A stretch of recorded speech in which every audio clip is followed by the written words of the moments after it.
Hello दोस्तों, आज जो आप लोगों का वीकली टेस्ट होने वाला है क्लास 10th विज्ञान का, उसके लिए आज हम आपको वीवीआई क्वेश्चंस कराएंगे जो कि आपको 100% आपके वीकली टेस्ट में देखने के लिए मिलेगा। वीडियो को आप अपने क्लास के मित्रों को शेयर कर दीजिए ताकि आपके मित्र का भी अच्छा से तैयारी हो सके। और जो बच्चे चैनल पे पहली बार आए हैं, चैनल को सब्सक्राइब नहीं किए हैं, तो आप लोग प्लीज़ चैनल को सब्सक्राइब कर लीजिए। इसी तरह का वीडियो आपको हमारे चैनल पे देखने के लिए मिलेगा। और अपने क्लास के मित्रों को आप लोग ज़रूर से शेयर कर दीजिए। अब ज़्यादा समय नहीं है, ताकि आपके मित्र भी अच्छा से तैयारी कर सके। तो देखिए, पहला क्वेश्चन है, सिनेवार किसका अयस्क है?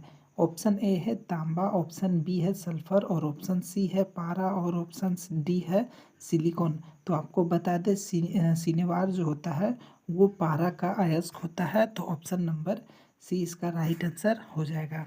उसके बाद अगला क्वेश्चन हम लोगों का 2 नंबर है, सीसा एवं टीन के मिश्र धातु को क्या कहते हैं? यानी कि सीसा और टीन को जो मिलाकर धातु बनाया जाता है उसे क्या कहते हैं? ऑप्शन ए है सोल्डर, ऑप्शन बी है कांसा, ऑप्शन सी है पीतल, और ऑप्शन डी है स्टील। तो सीसा और टीन का जो मिश्रित धातु होता है उसे सोल्डर कहते हैं। ऑप्शन नंबर ए इसका राइट हो जाएगा।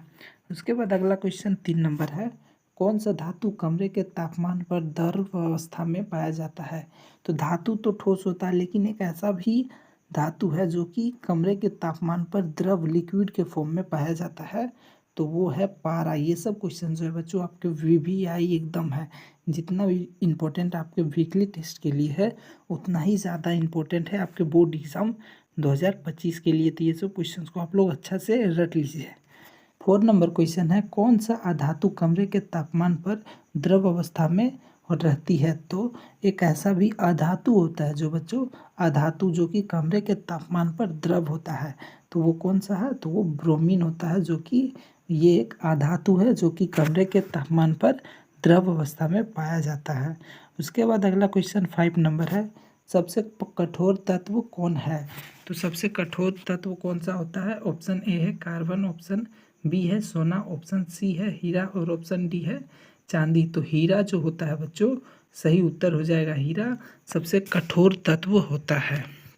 उसके बाद नेक्स्ट क्वेश्चन हम लोगों का 6 नंबर है, वह कौन सा अधातु है जो विद्युत का सुचालक होता है? आप लोग पढ़े होंगे कि अधातु जो होता है वो विद्युत का कुचालक होता है, उसमें करंट पास नहीं हो सकता। लेकिन एक ऐसा भी अधातु होता है बच्चों जिसमें कि करंट पास हो सकता है, और उसका जो नाम है उसका नाम है ग्रेफाइट। ठीक है, ग्रेफाइट को आप लोग पेंसिल जो होता है बच्चों, जो ब्लैक कलर का जिससे लिखाता है वो ग्रेफाइट होता है, उससे करंट पास होता है। ठीक है। उसके बाद 7 नंबर क्वेश्चन है, अलैंगिक जनन मुकुलन द्वारा होता है?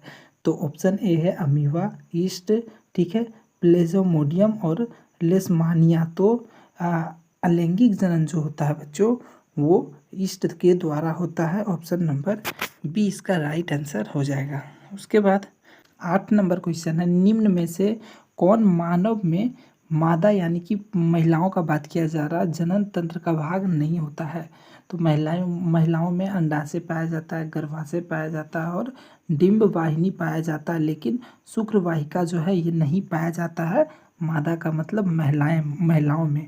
तो आंसर नंबर सी इसका राइट आंसर हो जाएगा। उसके बाद नेक्स्ट क्वेश्चन हम लोगों का 9 नंबर है, पराग कोश में होते हैं? तो पराग कोश में क्या होते हैं बच्चों? तो पराग कोश में परागकण पाया जाता है। ठीक है, ऑप्शन नंबर डी इसका राइट आंसर हो जाएगा। उसके बाद नेक्स्ट क्वेश्चन हम लोगों का 10 नंबर क्वेश्चन है, एक ऐसे जीव का नाम बताए जिसमें बहुखंडन विधि से प्रजनन होता है? तो बहुखंडन विधि से किस जीव में प्रजनन होता है बच्चों? तो वो सिर्फ प्लेज्मोडियम में होता है। ठीक है, ऑप्शन नंबर डी जो है इसका राइट आंसर हो जाएगा। प्लेज्मोडियम जो होता है बच्चों उसमें बहुखंडन विधि से क्या होता है? प्रजनन होता है। ऑप्शन नंबर डी हो जाएगा। उसके बाद 2 नंबर का 2 क्वेश्चन करते हैं जो कि आपके वीकली टेस्ट में पूछे जाएंगे। तो आघात वर्धनीय क्या है, उदाहरण द्वारा समझाएं।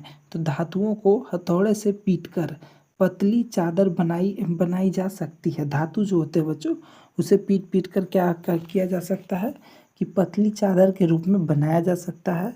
धातुओं के इस गुण को आघात वर्धीय कहा जाता है। ठीक है, धातु का जो ये गुण होता है जिसे चादर के रूप में बनाया जा सकता है, इसे आघात वर्धनीय कहा जाता है। जैसे सोना और चांदी को पीट कर चादर के रूप में बनाया जा सकता है। उसके बाद 12 नंबर, भोजन के पाचन में लार की क्या भूमिका है।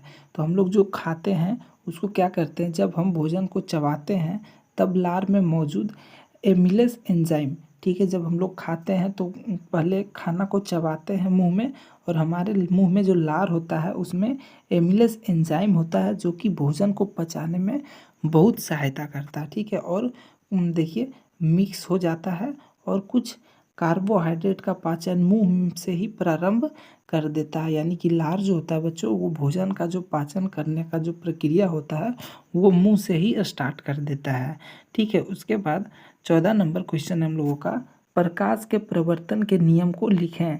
तो प्रकाश प्रवर्तन के दो नियम होते हैं, आपतित किरण और प्रवर्तित किरण, ठीक है, तथा आपतन बिंदु पर डाला गया अभिलंब तीनों एक ही समतल पर होते हैं, ठीक है। आपतन कोण और प्रवर्तन कोण के सदैव बराबर होते हैं, ठीक है। यहाँ पे पिक्चर आप लोग देख सकते हैं, ये है आपतित किरण और ये है प्रवर्तित किरण, और ये एक मिरर चिकना सा कोई सतह है जिससे कि प्रकाश टकरा के वापस रिटर्न हो जाता है, ठीक है।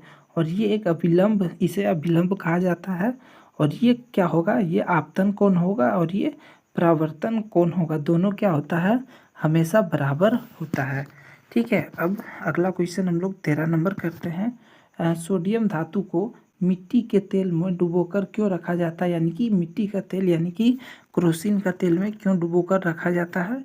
तो सोडियम अभिक्रियाशील धातु है, यह हवा में स्वयं जलने लगती है, ठीक है। सोडियम जो है अगर खुली हवा में रख दिया जाए तो ये स्वयं जलने लगता है और सोडियम ऑक्साइड का निर्माण करता है, सोडियम ऑक्साइड का निर्माण करता है, इसलिए इसे सुरक्षित रखने तथा आकस्मिक आग को रोकने के लिए मिट्टी के तेल में डुबोकर रखा जाता है। उसके बाद हम लोगों का 5 नंबर का क्वेश्चन रहेगा, ठीक है। 5 नंबर का क्वेश्चन है, खनिज और अयस्क में अंतर स्पष्ट करें। तो सबसे पहले खनिज देखते हैं, ठीक है। खनिज, सभी खनिज अयस्क नहीं होते हैं, ठीक है। सभी खनिज में धातुओं का निष्कर्षण नहीं हो सकता है, ठीक है। भूपट्टी में प्राकृतिक रूप से पाए जाने वाले तत्व या यौगिक को खनिज कहते हैं, जो कि प्राकृतिक रूप से पाया जाता है उसे ही। उसके बाद अयस्क, सभी अयस्क खनिज नहीं है, ठीक है, यानी कि सभी जो खनिज होते हैं वो अयस्क नहीं होते और सभी अयस्क खनिज नहीं होते हैं, ठीक है। सभी अयस्क से धातुओं का निष्कर्षण हो सकता है, जितने भी अयस्क होगा वो सभी अयस्क से धातुओं का निष्कर्षण हो सकता है। उसके बाद वे खनिज जिसमें धातुएं आसानी से तथा कम खर्च में प्राप्त की जा सकती है उसे अयस्क कहते हैं, ठीक है। अयस्क से धातु प्राप्त करना बहुत ही आसान होता है, ठीक है। ये हो गया 5 नंबर का। अब दूसरा क्वेश्चन करते हैं, 16 नंबर क्वेश्चन, निकट दृष्टि दोष किससे कहते हैं, इसका क्या कारण है तथा इसे कैसे दूर किया जा सकता है। तो निकट दृष्टि दोष वह दृष्टि दोष जिसके कारण कोई व्यक्ति निकट की वस्तु को स्पष्ट रूप से देख सकता है, परंतु दूर जो वस्तु दूर रखा रहेगा उसे वो सही से नहीं देख सकता है, इसे ही निकट दृष्टि दोष कहते हैं। यानी कि सामने के वस्तु जो रखा रहेगा वो अच्छा दिखाई देगा और दूर जो रखा रहेगा वो अच्छा दिखाई नहीं देगा, इसे ही क्या कहते हैं, निकट दृष्टि दोष। निकट दृष्टि दोष के कारण अभिनेत्र लेंस का आवश्यकता से अधिक मोटा हो जाना, जिससे उसकी फोकस दूरी कम हो जाती है। उसके बाद नेत्र गोलक का लंबा हो जाना, ये 2 कारण है निकट दृष्टि दोष होने का, ठीक है। ये दोनों कारण आप लोग अच्छे से याद कर लीजिए। और इसका निवारण क्या है, तो को अवतल लेंस का चश्मा पहनना होगा, जिससे इसका क्या हो जाएगा, निवारण हो जाएगा, इसे दूर किया जा सकता है। तो ये जो 16 क्वेश्चन हम आपको करवाए हैं ये आपको रट लीजिए, ये आपको आज देखने के लिए मिलेगा, ठीक है बच्चों। आप लोग वीडियो को अपने क्लास के मित्रों को शेयर कर दीजिए ताकि आपके मित्र भी अच्छा से तैयारी कर सके।